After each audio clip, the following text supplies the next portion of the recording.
Hello दोस्तों, आज की इस नए वीडियो में आप सभी लोगों का स्वागत है। आज की वीडियो में हम बात करेंगे लीस आतेलिये सिद्धांत के एप्लीकेशन को आज हम लोग देखने वाले हैं। और इसके वीडियो है इसके अंतर्गत इस चैप्टर में, उसको आपने देखा होगा, पढ़ा होगा। ठीक है दोस्तों, तो चलिए वीडियो को हम लोग स्टार्ट करते हैं। ठीक है, आप पूरा वीडियो के लास्ट तक बने रहना ताकि आप चीजों को बहुत अच्छा से समझ पाएंगे। और ज्यादा इसमें रटने वाला टॉपिक नहीं है, ये है ना लीस आतेलिये के सिद्धांत के जो एप्लीकेशन है, इसीलिए मैं आपको यहाँ बताना ज्यादा पसंद कर रहा हूँ। थ्योरी का पार्ट है, इसको आप आसानी से एकदम सरल भाषा में सीख सकते हैं, समझ सकते हैं। सबसे पहले हम देखते हैं इनके एप्लीकेशन के पार्ट में। पहला है, यहां देख लीजिए आप सभी लोग, औद्योगिक महत्व के रूप में कैसे हमारे पास औद्योगिक महत्व है इनका, इंडस्ट्रियल के फील्ड में कैसा इनका महत्व है उनको हम समझते हैं। तो पहला है नाइट्रिक ऑक्साइड का बनना। ठीक है, यहां पर आप देख पाएंगे पहला है नाइट्रिक ऑक्साइड का क्या होना, बनना। तो नाइट्रिक ऑक्साइड कैसे बनते हैं, यहां देखिए नाइट्रिक ऑक्साइड का बनना। नाइट्रिक ऑक्साइड उसके तत्वों के साथ बना एक उष्माशोषी अभिक्रिया होती है। जैसे N2 और O2 को मिलाएंगे तो क्या बन जाएगा हमारे पास, NO बन जाएगा। क्या बन जाएगा, NO बन जाएगा। और यह क्या अभिक्रिया हो रही है, उष्मा शोषी हो रही है, अर्थात एंडोथर्मिक अभिक्रिया हो रही है। तो ये पहला इनका एप्लीकेशन है। दूसरा है हमारे पास इसी के अंतर्गत तापमान का इस पर प्रभाव पड़ सकता है, दाब का प्रभाव पड़ सकता है। आप सब लोग थोड़ा सा वीडियो को रोक लेना और रोक करके थोड़ा पढ़ते जाना। नोट्स आप अपने लैंग्वेज में बना लेना, ठीक है, चल जाएगा आराम से। कोई कठिन टॉपिक नहीं है, लेकिन पेपर के बेस पर बहुत ज्यादा IMP है, महत्वपूर्ण है। तो ये हमारे पास जो नाइट्रिक ऑक्साइड बनता है, तो यहाँ पर तापमान का इफेक्ट हो सकता है, प्रेशर का प्रभाव पड़ सकता है और कॉन्सेंट्रेशन का भी प्रभाव पड़ सकता है।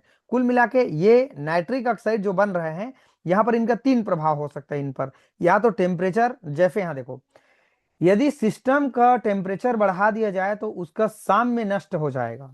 अतः लीसातेलिये सिद्धांत के अनुसार तंत्र फिर से साम्य ग्रहण करने के लिए, अर्थात लगाए गए परिवर्तन का प्रभाव नष्ट करने के लिए उस ओर चलेगा जिस ओर उष्मा अवशोषित होता है। क्योंकि नाइट्रिक ऑक्साइड का बनना एक उष्मा शोषी अभिक्रिया है, इसलिए तापमान बढ़ाने से नाइट्रिक ऑक्साइड का उत्पाद बढ़ेगा। सीधा बात है, अगर हम टेम्परेचर बढ़ाने लगेंगे तो नाइट्रिक ऑक्साइड जो बनने वाला रहेगा वो क्या हो जाएगा, समाप्त हो जाएगा। तो टेम्परेचर यहाँ पर प्रभावित कर सकते हैं। दाब का प्रभाव देखो बच्चों, N2 है, O2 है, मिलाएंगे बीच में इक्विलिब्रियम का निशान है, तो ये बन जाएगा NO बन जाएगा। ठीक है, और यहाँ पर अगर हम देखें तो कितना यहाँ पर आयतन है, 1 मोल N2 है और 1 मोल O2 है, तो दोनों मिला के 1 1 मोल मिलाएंगे तो 2 मोल हो जाएगा, अर्थात 2 आयतन हो जाएगा। और प्रोडक्ट जो बन रहा है वो भी हमारे पास 2 आयतन बन रहा है। इसका मतलब क्या हुआ, इस क्रिया में N2 एक आयतन, O2 एक आयतन, मिल करके 2 आयतन NO बनाते हैं। इसलिए NO के बनने पर आयतन में कोई परिवर्तन नहीं होता है। इससे यह स्पष्ट होता है कि साम्य पर दाब का कोई प्रभाव नहीं पड़ता। सही बात है। देखो, अगर यहाँ पर जो प्रोडक्ट है, अगर 2 आयतन नहीं बनता, देखो एक आयतन N2 है और एक आयतन O2 है, दोनों को मिला के 1 1 आयतन मिलाएंगे 2 आयतन हो जाएगा। जो प्रोडक्ट बन रहा है वो भी मेरा 2 आयतन बन रहा है, अर्थात इसके आयतन में कोई हेर फेर बदलाव नहीं हुआ। इसका मतलब दाब का कोई प्रभाव नहीं पड़ता है जब NO बनाते हैं। तो अगला है कॉन्सेंट्रेशन का प्रभाव, सांद्रता का प्रभाव। यदि तंत्र में N2 और O2 की सांद्रता बढ़ा दिया जाए तो लीसातेलिये के सिद्धांत अनुसार तंत्र इसको प्रयोग में लेने की दिशा में चलकर लगाए गए प्रतिबंध के प्रभाव को नष्ट करने का प्रयत्न करता है। दूसरे शब्दों में क्रिया अभिकारक के अणु को कम करने की दिशा में चलती है, अर्थात N2O2 अधिकाधिक क्रिया करके NO उत्पाद बढ़ाएगा। अर्थात सांद्रता जैसे जैसे बढ़ाएंगे तो यहाँ पर N2O2 मिलाएंगे तो यहाँ पर जो NO बनेगा उनकी मात्रा ज्यादा बनेगा, ऐसा कर रहा है। अगला है, ये तो पहला हुआ ना, पहला है हमारे पास नाइट्रिक ऑक्साइड का बनना, ये है, और इनको प्रभावित करने वाले कारक ये है। प्रभावित करने वाले कारक इतना सारा नहीं लिखेंगे, चलेगा, ठीक है, आप देख लेना अपने हिसाब से थोड़ा बहुत।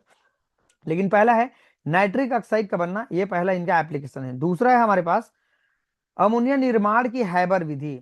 हैबर विधि द्वारा अमोनिया का निर्माण N2 और H2 के क्रमशः 1:3 में 200 से 900 वायुमंडलीय दाब पर और 500 डिग्री टेम्परेचर पर संयोग करके बनाया जाता है। जैसे यहाँ आप पढ़े होंगे N2 और H2 को मिलाएंगे। ये देखो यहाँ पर 1 ग्राम N2 है, ये सामने में एक है, एक को लिखा नहीं जाता है, और यहाँ पर 3 ग्राम लिखा हुआ है H2, मान लो 3 मोल। तो यहाँ पर कितना बन रहा है, 2 मोल NH3 बन रहा है। अर्थात यहाँ पर इसकी जो मात्रा है, प्रोडक्ट की जो मात्रा है, यहाँ एक आयतन है N2 और यहाँ 3, कुल मिला के 4 आयतन हो गया, लेकिन प्रोडक्ट में कितना बन रहा है, 2 आयतन। अर्थात यहाँ पर इनकी मात्रा क्या हो रही है, कम हो रही है। तो यह है अमोनिया निर्माण की हाइबर विधि, इसके लिए प्रयोग किया जाता है हमारे पास ली-सातेलिया का सिद्धांत। इस पर भी ताप दाब सांद्रता का प्रभाव पड़ सकता है, चाहे तो आप अपने हिसाब से थोड़ा पढ़ सकते हैं, ठीक है। बाकी आप मेन मेन चीजों को आप ध्यान रखेंगे। वीडियो को थोड़ा रोक लेना, रोक करके पढ़ते जाना। अब देखते हैं आदर्श गैस एवं शुद्ध संघनित प्रावस्था के मध्य साम्य, तो यहां पर भी कैसे प्रभावित करता है। अच्छा, इसको नहीं देखना है, हमको यहां देखना है भौतिक साम्यों में ली-सातेलिया सिद्धांत के अनुप्रयोग, अर्थात फिजिकल सेंस में इनका प्रभाव क्या होता है, मतलब इनका एप्लीकेशन क्या है, वो देखते हैं। तो हमारे पास बर्फ जल साम्य अवस्था, अर्थात ठोस द्रव साम्य, बर्फ का पिघलना, बर्फ सॉलिड स्टेट में, यहाँ ब्रैकेट में आप देख सकते हैं एस लिखा है। आप लोग मोबाइल को रोटेट कर लेना, थोड़ा से क्वालिटी को बढ़ा लेना, आपको समझ में आ जाएगा। तो जैसे हम लोग बर्फ जो सॉलिड स्टेट में होता है, जैसे हम उनको कन्वर्ट करेंगे तो यहाँ लिक्विड में कन्वर्ट हो जाता है, ठीक है। तो यहाँ पर साम्य अवस्था आपको दिखाई दे रहा होगा। और देखते हैं जल वाष्प साम्य अवस्था, इसके अंतर्गत और जो चीजें हैं थोड़ा थोड़ा आप लोग आसानी से पढ़ सकते हैं अपने लैंग्वेज में। ज्यादा नहीं, आपको 1.5 से 2 पेज लिख लेना है, ज्यादा नहीं, 1.5 से 2 पेज, इतना में आपको 4 नंबर मिल जाएगा। अगर एप्लीकेशन पूछेगा तो कम से कम 1.5 पेज तो लिख ही देना है, 1.5 से 2 पेज देख लेना, आपके अकॉर्डिंग है कैसे आप लिखेंगे, तो बहुत सारा है लेकिन रहने को।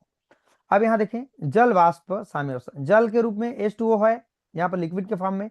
जैसे हम उनको गर्म करेंगे, हीट करेंगे ऊष्माशोषी अभिक्रिया के माध्यम से, जल का वाष्पन जब करेंगे हम लोग तो एक ऊष्माशोषी प्रक्रिया होती है। जैसे यहाँ देख पा रहे हैं H2O गैस में कन्वर्ट हो गया, H2O हमारे पास लिक्विड है और H2O यहाँ गैस का फॉर्म है।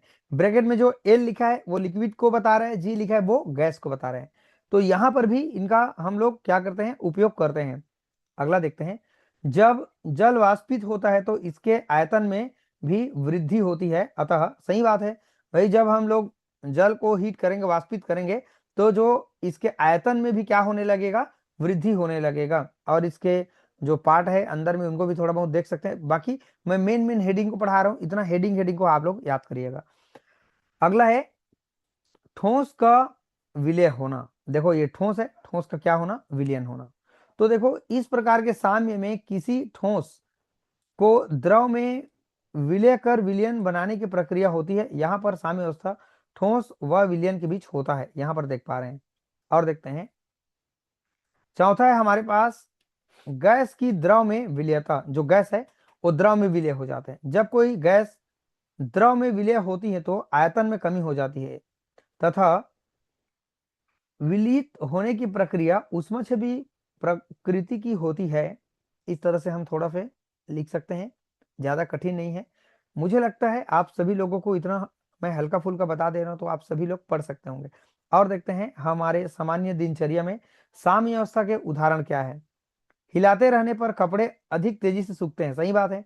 कपड़ा जब सुखाने के लिए डाला जाता है तो कपड़े के जल तथा इसके ऊपर जल वाष्प के बीच साम्य स्थापित हो जाएगा, जिससे कपड़े को हिलाने पर कपड़े में से जल हट जाता है। इसकी कमी को पूरा करने के लिए कपड़े में पुनः जल बाहर आकर पूरी करता है। इस प्रक्रिया के चलते रहने से कपड़ा शीघ्रता से क्या हो जाता है, सूख जाता है, ठीक है। मिठाई से दांतों का खराब होना, आप लोग पढ़ सकते हैं आराम से।